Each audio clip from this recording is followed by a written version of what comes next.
Camera clicks photography চ্যানেলে আপনাদের স্বাগতম। আজকের বিষয় বার্ড ফটোগ্রাফি অথবা বার্ডিং।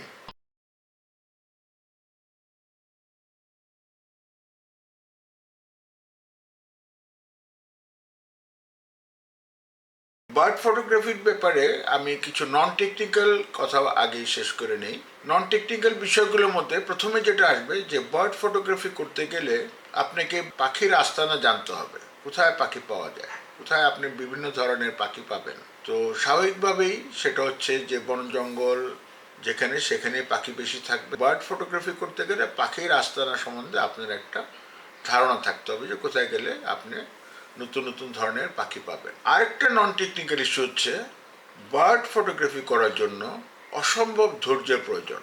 ঘন্টার পর ঘন্টা বসে থাকতে হবে বনের জঙ্গলে পাখির জন্য, কিংবা পাখির একটা বিশেষ মুহূর্তের জন্য প্রচুর সময় আপনাকে দিতে হবে।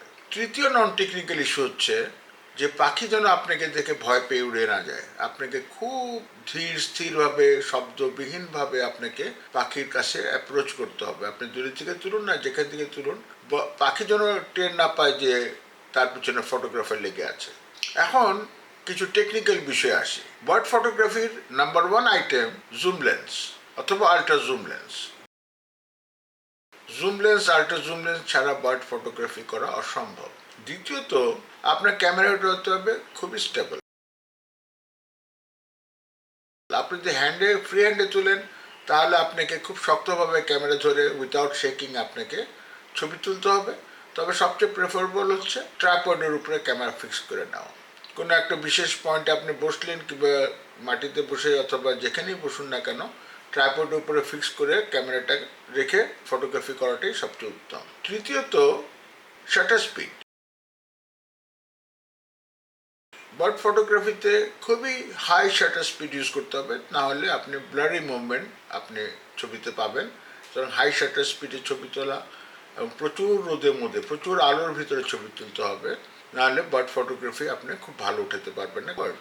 সুতরাং ওখানে আপনাকে হাই শাটার স্পিড এবং উইথ ন্যাচারাল লাইট, প্রচুর অ্যাম্বিয়েন্ট ন্যাচারাল লাইটে ছবি তোলাটাই উত্তম। এবং বার্স্ট মোড আমি সবসময় প্রেফার করব।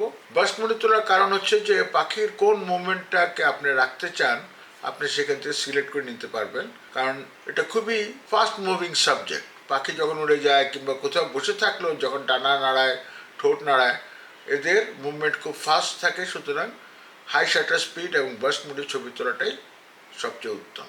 বার্ড ফটোগ্রাফির আরেকটা খুব ইম্পর্টেন্ট বিষয় হচ্ছে কম্পোজিশন।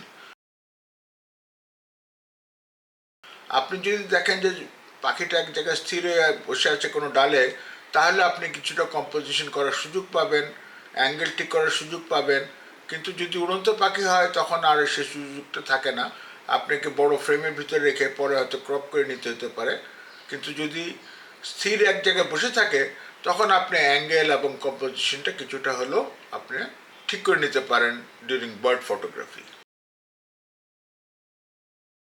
যারা বার্ড ফটোগ্রাফি করতে চান, শিখতে চান, স্পেশালাইজ করতে চান, তাদের জন্য আর একটু পড়াশোনা করা দরকার হবে।